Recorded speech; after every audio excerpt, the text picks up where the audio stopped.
Hello and welcome to the Be Glad movement. My name's Pollyanna and I'm on a mission to bring you as many stories as possible of good coming out of bad and reasons to be glad. And today I'm joined by Jason. Say hello, Jason. Hello. Thank you so much for joining us. I really appreciate it.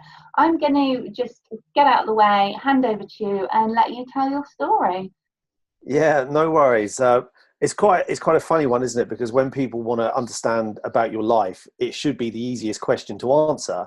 Yeah. But the reality is it's the toughest thing to talk about because it's something that's really close to you. So I think like every journey, there is a beginning, a middle and an end. But I suppose the end isn't in sight yet, but I suppose it takes us to now. But I suppose things for me start around the middle, because people are most interested around, I used to be involved in global sales for big IT companies. I was earning, hundreds of thousands of pounds every year. And people look at that and think, oh my days, that's the most perfect life you could ever have. You can have whatever you want. But I literally quit that, sold my house, sold my car, sold my watches and shifted up from the south up to North Wales. And I suppose if I use that as that kind of middle part, because people see that and they think, wow, you quit your job to follow your passion for adventure and to go and play outdoors and do all this really cool stuff. But it's not about that. And I think people can't really get their head around it. So, first of all, this is a great opportunity to share that. And thank you for doing that. But I think to understand the process by which I went through, you have to kind of go back quite a few stages. And I don't want to kind of go into the detail of, family and upbringing. My dad wasn't a very nice man. There was an incredible amount of turbulence, but actually there was also an incredible amount of goodness that comes from that as well. My mum was, she must have had to work so hard just to try and rein someone like me in, who was, a bit of a terror. Wow. And then going through things like the Air Cadets and the Duke of Edinburgh Award Scheme, these for me were quite life-changing and life-enabling. So I think my life could have taken quite a different turn through that. But actually, it's more about to get to understand why I did what I did. Yet there's a few characters in my life. My granddad, an incredibly great man, a really big influence on certainly my values. An amazing chap called Tony Collins, who used to really have to help our families out. Well, certainly my family, with the things that were going on with my dad, led to this, this chap having to really help us out. Wow. And it got to the point where I was deep into my career. We didn't have much money, and that's not really a big problem. But actually, when I was putting myself into that corporate space, I needed that sense of belonging that comes with something. I was in the cadets. That feels a belonging. I left there. I wanted to join the military. I couldn't because I'd snapped my leg. I was bumming around doing various jobs. I was a postman or postal operative or whatever the right terminology is now. I was a dustman or refuse collector. I'd made lampshades. I had a lot of lower skilled jobs trying to find out what my purpose was. And then once I got into work for this amazing company that kind of started to look out for me, it became a lot of my life. It became very all consuming. And I found myself very driven by the goals and objectives that each of those jobs would be giving me. I was working in project management, so we had defined projects. I was working in business development. Right. So we had business to go and do, and then I found myself working in the world of sales, and it just became like this all-consuming thing. It was everything in my life, and I was I started earning huge amounts of money, and coming from kind of nothing, and I don't mean nothing as in I was able to put shoes on my feet thanks to my mum, but actually suddenly I've got pay packets of tens and tens of thousands of pounds. And actually, I kind of lost my sense of purpose and value and who I was. And I was in a relationship. It was, it was awful, for the pair of us. And I found myself just becoming incredibly sadder. And the sadder I was, the more I was buying things to try and quick fix that problem, like put a plaster over it. Right. And that was having its impact on my home life. I never wanted to go home. I'd just go and buy a Range Rover because I could. And I would feel really happy for about 24 hours. that led to some horrific arguments that were going on. It had an impact on my work. I was drinking loads. I was incredibly unhealthy. I wasn't connected to my family. And it got to the point where I just stopped in my tracks one day. There was a load of stuff that was going on. There was turbulence, there was fighting, there was arguing, there was drinking. It was absolutely horrific. And I stopped in my tracks and I just thought, who have I become? What am I? And I still remember that, just this wave of shame coming across me. And I thought, right, I'm going away for a few days. I went off to the Brecon Beacons and I walked around and I was like, right, day one, what have I become? And I felt such incredible shame at the things that I'd done. Tony Collins, I didn't go to his funeral because I was so important in business development that I had to go and be at this really important meeting. My granddad died in hospital alone because my nan wasn't able to get to the hospital to see him. And I still remember sitting with my nan and just hearing the crying that was coming out of her because my granddad had died alone. And I put these people in the category of being hugely influential. But actually, what actually was I doing about it? I was living counterintuitively and productively to actually the things that I held dear. And the shame and humiliation that just washed over me was it was overpowering. It's literally like someone had run up and punched me in the guts. Right. And I was like, righty-ho, I've got to grips with what is going on. I've lived a life which is compromising the values that I hold dear. Boom, right, day two, go for another walk. What exactly am I going to do about it? How can I ensure that I never feel the humiliation that I'm feeling now and the level of disconnect that I went through? I was like, right, okay, yeah, I'm in a position where I can actually change it. I can't change what's happened, but I can draw a line under it and I can make sure that I never do this stuff again. And day three, I went for another walk and I was like, righty-ho, what am I going to do about this? And at that point, I started to think about my risk profile. So what is it, if I go ahead and do the things that I want to do, where is there risk? And I don't have any kids. I still don't, and I didn't at the time. So actually, if I do fall on my backside, then it's only me that's going to live the consequence. Sure. Where is my comfort blanket? If I do fall, am I falling from a great height? Yeah, probably. But there are people that can catch me because I'm surrounded still to this day by amazing people who will catch me if I fall. And I still take massive risks now in the things that I do because I am so privileged and humbled and fortunate to have such amazing people around me. And I thought, well, okay, from a financial perspective, yeah, I can sell stuff. And actually that will give me some clean air to be able to go and rebalance and work out where my purpose is. And it was at that point that I just thought, you know what, the hole is deep. I didn't think that I could almost light touch fix it. I was in quite a high intensity, high profile sales job. I'd say profile, I don't mean like famous, but I mean within my organization. So I thought, you know what, to do this, I need to just draw a line under it all, to be the person who I know I am, to stay true to the people who have brought me up and invested their time and love in me. Actually, I think what I need to do is just draw a line under it. So I walked away from that. I went home. I discussed it with my fiance at the time. We parted company. The house went on the market. That was sold. I sold the Range Rover, got a smaller car, and quit my job and literally moved up to North Wales to live the life that I kind of lead now. Right. Because I can sometimes, for the most part, forgive myself for the things that I've done. But I could never forgive myself if I continued once I'd realized what was happening, forgive myself for continuing to go on that course of behavior, because it hurts people.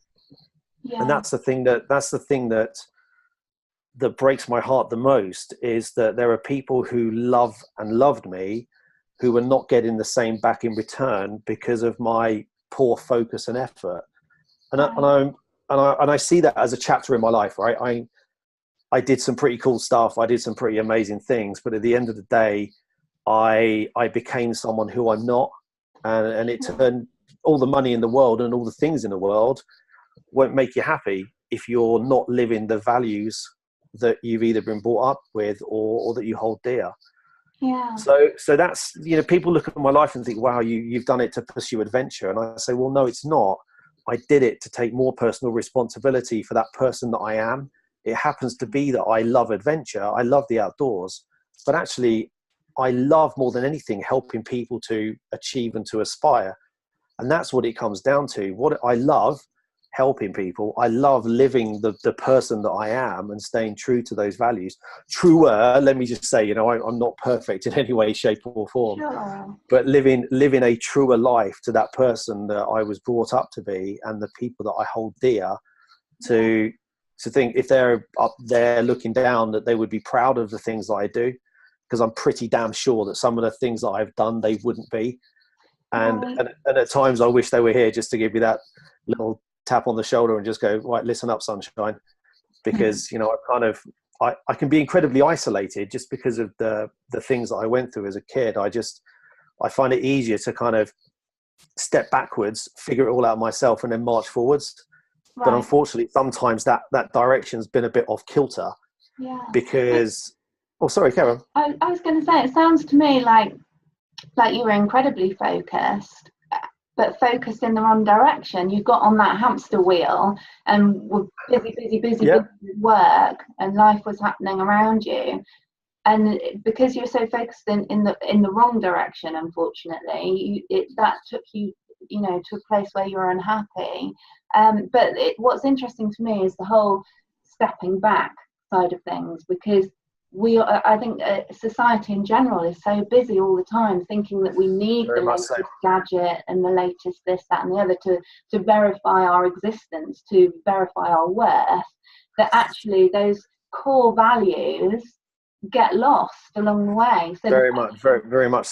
Very much so. It's like, wow, look at me, I've got a 20 grand watch. Really? Yeah. But you forget to say please and thank you, or open a door for someone, or give someone a smile, or ask how they are. Sure. Well, actually, when you get to that point, you realize that, you know, my measure of a person is how they interact with others, how they make other people feel for the things that they're doing. You know, it's great that you got a really expensive car, but actually, if you're a bit of a dick, that absolutely means nothing. And so, yeah. and I agree with you, absolutely. I can be incredibly focused, and, you know, you're living as something. When you're measuring your worth on a percent against an achievement, you say, right, I measure myself on 100% of my target, but actually I want to go for 125%. Then the byproduct of that is then there's a ton of cash in your pocket. And then actually the byproduct of that is you can actually buy stuff. And when you buy stuff, it's a quick plaster over your unhappiness. But actually that just gets you a little bit deeper and a little bit deeper. And again, I'm very fortunate to have been able to have that stopping moment. And I know plenty of people that have got kids and extensive mortgages that maybe don't have that opportunity. Sure. So yeah, I was very much able to do that. But you're right, you're bang on. It's about applied focus, but your focus has to run hand in hand with your moral compass, and they have to point in the same way. Yeah. Yeah, I think now that I'm a mum as well, my son's only 2, so I'm not going to have to worry about it too much just yet, but I am already worrying about it. You know, how am I going to help him sort of tune into himself and what he truly believes in, what he truly enjoys doing, rather than being swayed by what his mates are doing and social media. I think it's hard for kids and young adults nowadays, because, you know, the measures of people are about Instagram likes and numbers of followers and things like that. And I think as a society, we're sailing very choppy waters because we're so electronical, is that a word? Electronic and digital, that, you know, we're losing that human connection. So the less we're connected, the less we're able to interact and actually see that smile on people's faces when you say, how are you? And someone goes, oh my day, someone cares. Because actually, I don't care about likes and things like that on the digital platforms, but the younger generation are. And we have to be so careful nowadays about how we are getting those young adults, you know, things like the scouts and the cadets and the guides and all these things. These are fabulous. And we've got to be careful. It's a conscious decision nowadays to steer away from it rather than become absorbed in the digital space. Sure. I'm going to full confession here that when I started this project, I actually I noticed it in myself that I got sidetracked because I didn't really know what Instagram was when I first started, and friends like, yeah, you need to be on Instagram. Instagram's where it's at. So I started my Instagram account, and it's meant, this project is meant to be about the stories, but then I started making memes to post, because you're meant to post at a certain time of day, and Yeah, so those algorithms, blah blah blah. I know. So I'm like, okay, I must get this meme out. So I'm spending too much time creating memes, getting them out at the right time, worrying about how many followers and likes I've got. And there was this moment where it was stressing me out, that it dawned on me, actually, Polly, your project's not about memes and likes. It's about collecting 100 stories. Go and find some people with good stories. You know? Yes, so easily done. Yeah, refocusing on actually what is it that I truly believe in, what is it that I truly enjoy, you know, what do I stand for, allowing yourself that time to reflect. And none of us allow ourselves enough time to reflect. That's a big No, issue. we don't. It's so easy to get caught up in everything because there's always noise, there's always content, there's always a thing, and you know, you push something out there on Instagram or Twitter or Facebook, and then suddenly you're there going, oh, who's interacted? Or is there a comment that I need to respond to? And why did that one get more likes than the other one? And, you know, certainly when you're running yourself as a business, as I do, and you're doing for this, then you have to take advantage of these free platforms that are out there that are always fighting against you because they want money that small businesses maybe don't have. So, you know, so all of a sudden you find yourself working 24/7, trying to work it all out, and then thinking, well, if I did this and I changed that and I linked with that, and then suddenly that's it. We've not left the house for 5 days and you're feeling miserable and you're back to square one. So it's a shame that everything is a conscious decision nowadays to step away from digital. But I think it's designed to be addictive as well. It is. And you know, there's people that are a hell of a lot smarter than me that are into that like addiction side of things, and they love that. And the minute that you think you've tweaked it, they change it a little bit, and then suddenly you're a bit more addicted, and then something else pops up, and it sits there, and you think, oh my days, what are we doing to ourselves? Yeah, exactly. So Jason, tell me, so you left your big fancy sales job, sold everything, headed off to Wales. Tell me what you're up to now and what happened next. Well, things didn't quite go to plan as I think I don't know what is the plan, I suppose.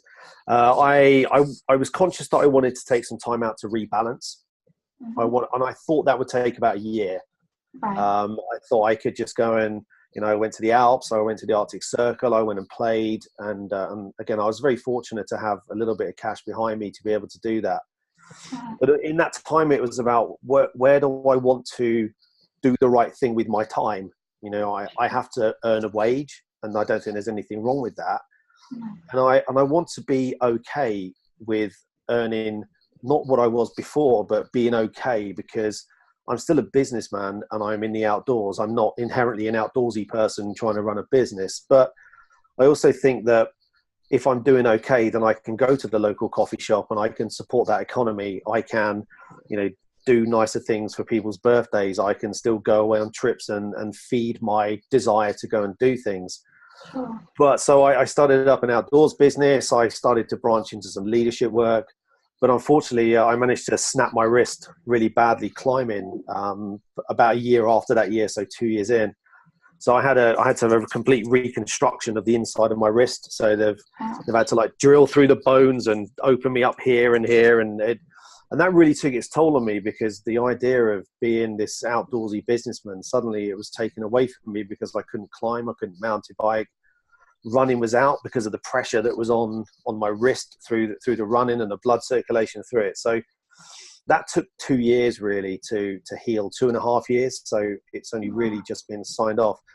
But actually, there's so many wonderful things that came out of that. I'm just tapping my desk here. So many wonderful things, because actually it gave me time to refine my purpose, actually my desire to do something socially positive. So I've started up a community interest company called the Adventurer Club. The idea being that people join as a member, and that money gets reinvested back into programs like helping single parent families that are maybe living in hardship to experience something in the outdoors and make an amazing memory. But also enabling the sense of community as well. So people, demographically, it's aimed at maybe people who are a little bit lost in life, a little bit not quite sure what's going on, and they need and want something extra. Maybe 40 years old, kids have grown up, and what's going on next? Come and do some paddle boarding, get to know other people, come and climb some mountains. So that was one part that attracts funding, but also it helps me to help other people with that engine of stuff. My adventure business, I used to do a lot of things under my own name, but actually I was feeling huge amounts of pressure there because it was all about me delivering rather than an organization. But then I collapsed all the business and corporate and leadership work under that as well. So now Aspire Adventures delivers corporate, business, organizational, individual adventure, business and leadership experiences to help people to achieve or to aspire. And that really feeds my business brain as well, because I enjoy doing that. And then I started to look at, I look back through my time, and certainly snapping my wrist, being a bit of a drunken deviant of fighting, and the NHS have certainly helped out people that I know. My stepdad died on Christmas Day a few years ago, and the NHS were amazing. And so I thought, you know what, I've just started a project called NHS Walks. So I'm running a series of free guided walks for people who work in the NHS to say thank you for all the hard work that you do, and maybe create a bit of well-being or some positivity. And so there's a few things around that I'm doing. So online leadership via email, there's the adventure side of things, there's the corporate stuff. I'm involved in keynote speaking about leadership, and certainly taking personal accountability for making the right choices, as I've made plenty of wrong ones, so I can talk about making good ones. So there's quite a lot, and they all kind of talk to each other. So you come into the adventure side and you'll understand about the Adventurer Club, and then you're involved in some of the leadership stuff. So it's probably taken 2.5 years to get to the point where I'm now happy that all the parts are in place. And then hopefully a book will be released on Amazon in the next couple of weeks, once a famous person has given me a famous person quote for the front. Awesome. And that book's about the positivity that adventure can bring. The title's Time for Adventure, Why You, Why Now? And it's basically 52 stories of why you should invite adventure into your life, underpinned by something that I've been through that maybe helps improve your self-worth, improve your self-esteem, like your mental happiness, your sense of togetherness, community, sense of purpose, contribution. So that hopefully will answer the question that when people say, I don't really have enough time to go and do something, hopefully this will inspire some good things, because I see so much amazingness happen from the outdoors. I'd love to share some reasons why people should do it, but most importantly, the reason why, about why it will bring you some goodness.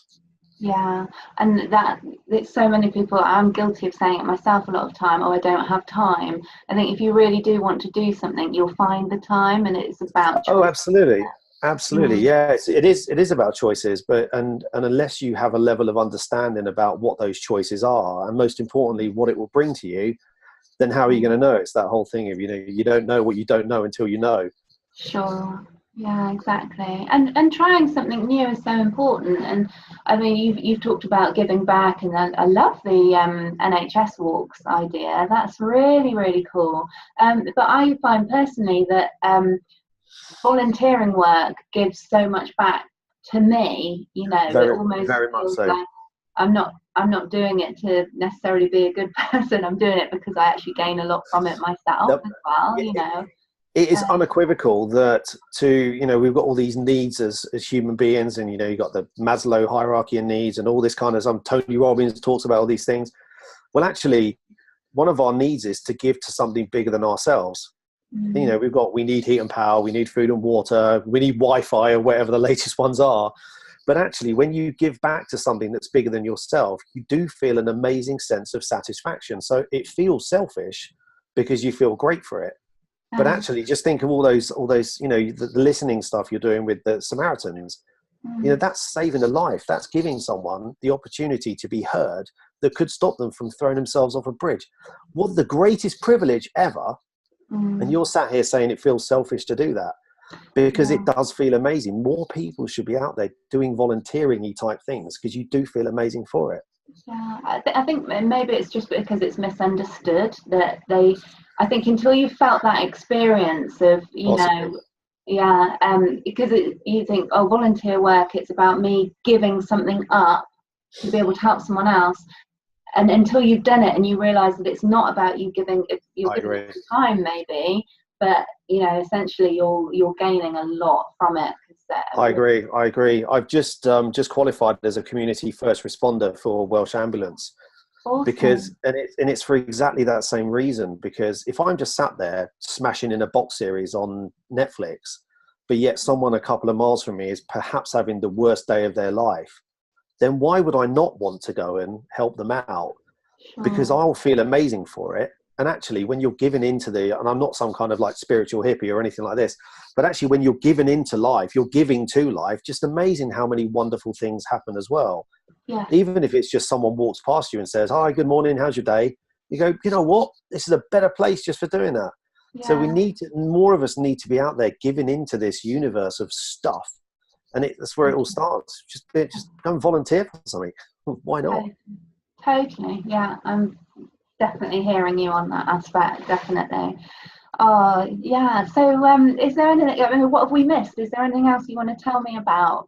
Oh, I don't know. I think that's kind of it, really. I suppose it's lovely to be able to talk about the reasons why I did what I did, because people will just say, wow, you're off pursuing adventure.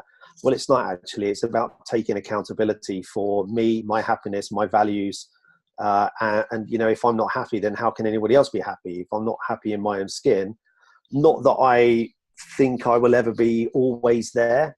I think it's just about, if I'm always doing what I think is the right thing, being the best that I can be, and putting myself out there to be willing to help others, then I think you're going to be in the best shape you can be. But yeah, it was never about I'm off to just quit my job and go and live in the mountains. It was the fact that actually I'm just not doing the right things, and Yeah. that is exactly it, and that is what is making me so inherently unhappy, and that's why it was all about. Yeah. Right. Yeah. It's more of I'm gonna quit my job and go and nourish my soul, really. Yeah, Be but who I yeah, really am. yeah, basically, yeah, that was it. Yeah, exactly. Be me, not what I think I need to be, chasing all of these goals and money and pots and objectives and stuff, because that just wasn't me. And when you're living in confliction with your values, it will come out. Something will come out. So, I would always urge people, just go and understand who they are. What are the values that you hold dear? Is it family? Is it integrity? Is it humility? Is it courage? But when you live in confliction, you say that family is really important to you, but then you go down the pub and get absolutely hammered 3 nights a week, and your other half's at home looking after the kids and feeling so desperately sad because they think they've done something wrong. You're living in conflict. And I'm not saying everyone does that, but as an example. So you need to get under the skin of what you hold dear, and then go and live a life that is living in alignment with that. Because if you don't, it falls apart. Exactly. Oh, Jason, thank you so much for your time. I've really Oh, no, enjoyed thank you. chatting. No, thank you for the opportunity to talk. Hey, no, all my pleasure. All my pleasure. Thank you. If you like this video, please do hit the like and subscribe button, and you'll get notifications when new videos are uploaded. You can follow us on Instagram, Twitter and Facebook if you search @BeGladMovement. And please do get in touch if you've got a story you'd like to share. Doesn't matter if it's similar to somebody else's, because I really do believe your story and your voice has the ability to help someone in their time of need. So please do get in touch, and I'll look forward to seeing you in another episode. Many thanks.